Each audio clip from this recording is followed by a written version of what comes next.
Demak, qisqacha qoidalar tushuntirib o'tildi. Asosiy jang esa boshlanish arafasida.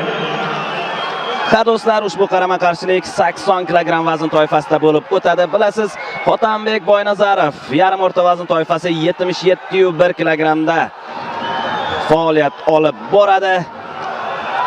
Har ikkisi g'alabali seriyaga ega, mag'lubiyat yo'q. Birinchi raund boshlandi. Aytib o'tilganidek, Hotam Boynazarovning bazasi belbog'lik kurash va buni MMA'da ajoyib tarzda qo'llayotgan vakillarimizdan biri sanaladi. Albatta, Hotanbek Boynazarov ayni damda O'zbekiston MMA vakillari ichida eng uzun g'alabali seriyaga ega jangchilar qatoriga kiradi. 12 g'alabali seriya bu ancha-muncha gap degani, chunki UFC'ga yaqin turgan jangchilarimizdan biri. Ha, Warriors chempioni. Magomed Habib Ramazanov esa yaxshi qo'l, aniq. 5 g'alabali seriya qayd etgan Magomed Habib. Barcha g'alabalari muddatdan avval, 4 ta g'alabasi birinchi raundning o'zidayoq, umuman hakamlar qarorigacha jang qilmagan bu jangchi. Demak, bugun testdan o'tishi mumkin yoki mana o'zining belbog'lik kurashini ko'rsatib qo'ydi mana do'stlar. Demak, birinchi urinishdayoq takedown amalga oshyapti. Ha do'stlar. Mana bunday vaziyatda ajoyib foydalanadi Hotam Boynazarov. Panjarani ushlamaslikni aytdi referi.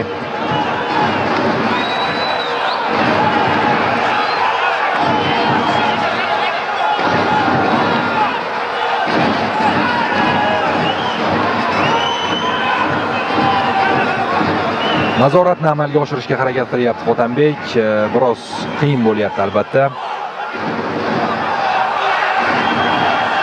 Yana bir takedownga harakat qilib ko'radi.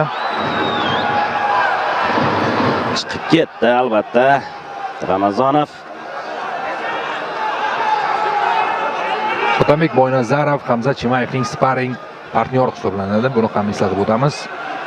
Kerakli o'sha mashg'ulot yig'inlariga aynan Hotanbekni Hamza Chimayev taklif etadi.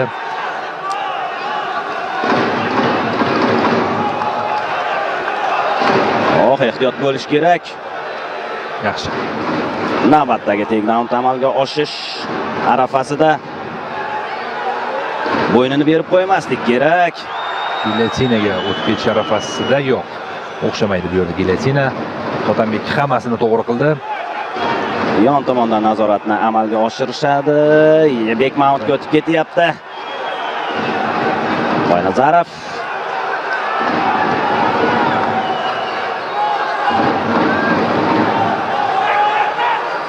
qulatyapti raqibni. Boynazarov lekin ushlab turish oson bo'lmayapti. Shuncha chandiqni ko'ryapmiz Magomed Habibning tanasida. Juda kuchli tizza zarbalari.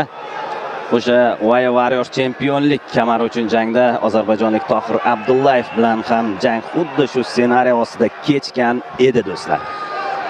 Hotam Boynazarovning birinchi murabbiyi Azizbek Mirkomilov hisoblanadi. Hozirda Nurullo Mirzayev qo'l ostida mashg'ulotlar olib boradi. Shuningdek, Taka MMA Fit zalida Husan Majlimov qo'l ostida ham tayyorgarlik olib boradi do'stlar.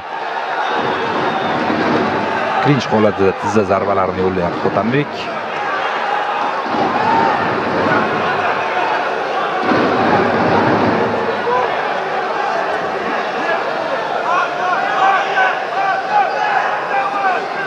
Astoydil harakat qilyapti chiqib ketishga.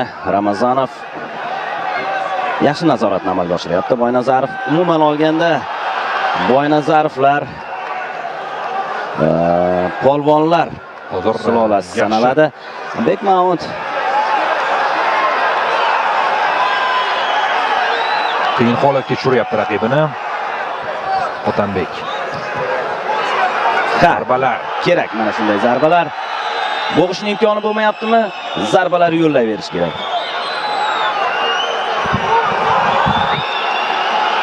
Ha do'stlar, ha! davom etmoqda. Ketma-ket zarbalar bilan Boynazarov so'nggi 10 soniya biroz vaqt yetmayapti-da. Referi ham o'zi aktivlik so'radi raqibdan. Bo'lmasa jangni to'xtataman dedi. Va shu tariqa birinchi raund o'z poyoniga yetyapti. Ustunlik Hotam Boynazarov tarafida. Og'ir jang bo'lyapti dog'istonlik jangchi uchun.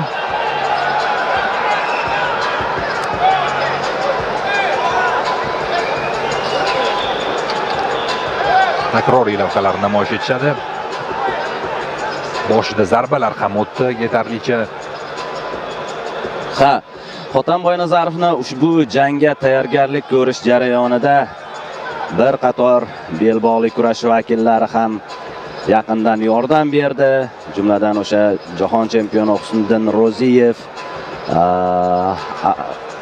Azam polvon, Muhammad polvon, Doniyor polvon, ular polvonlar.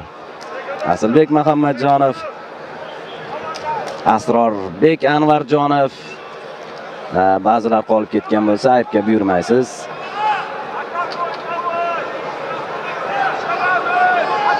Demak, ikkinchi raund boshlanmoqda do'stlar. Eslatib o'taman, bu jang asosiy jang bo'lgani uchun 5 raund bo'lib o'tadi. Va haftadan 5 raundgacha cho'ziladimi degan savol ham uyg'onib qoldi birinchi raundni ko'rib. Ertaroq tugay qolsin, albatta. Otambek Boynazarov g'alabani ertaroq nishonlasin deb umid qilamiz.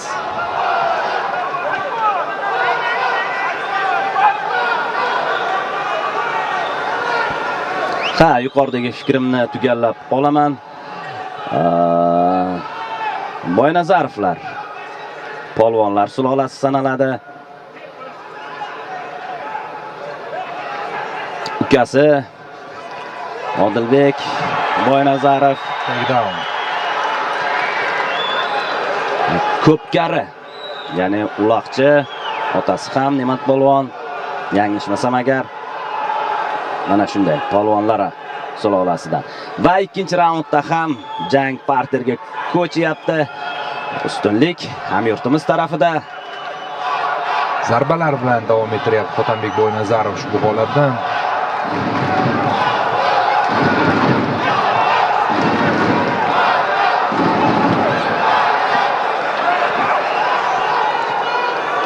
Ajoyib. Back mount. Mana endi vaqt ko'proq. Mana endi hali to'liq o'ta olmadi oyog'i.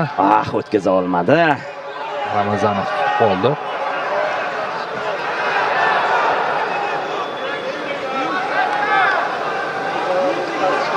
Yaxshi.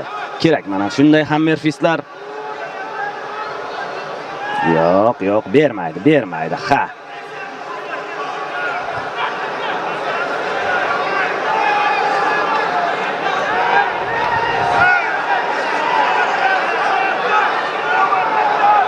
Zarbalar.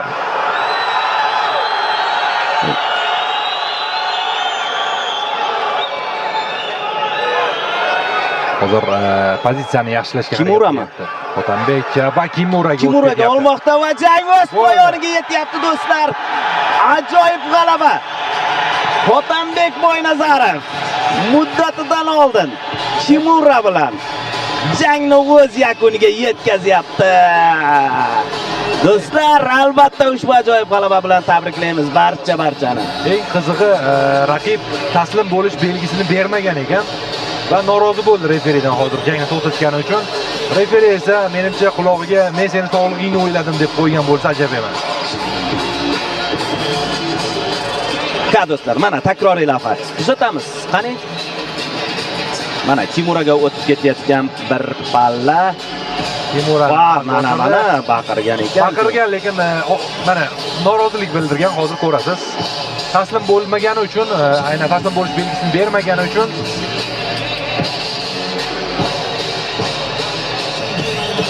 norozi ekanligini aytganman edi. Lekin o'zi baqirish ham mumkin emas o'zi aslida. Referi istalgan vaqtda jangni to'xtatishi mumkin. Nima bo'lganda ham 13-g'alabali seriya va 13-si yana bir mag'lubiyatsiz jangchi ustidan bo'ldi. Bu albatta oddiy g'alabadan ko'ra ming chandon yaxshiroq.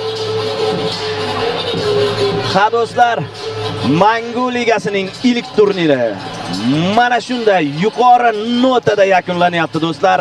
Markaziy jang Hotamboy Nazarov g'alabali seriya davom etadi. Navbatdagi jangi esa albatta okean ortida Amerika Qo'shma Shtatlarida UFC'da bo'lishini istardik. Bunga u juda ham yaqin.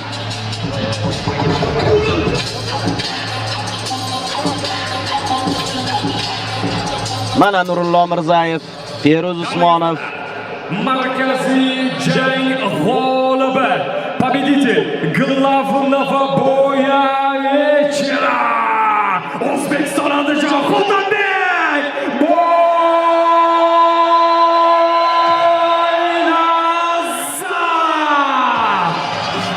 Rasmiy e'lonni ham eshitib oldik.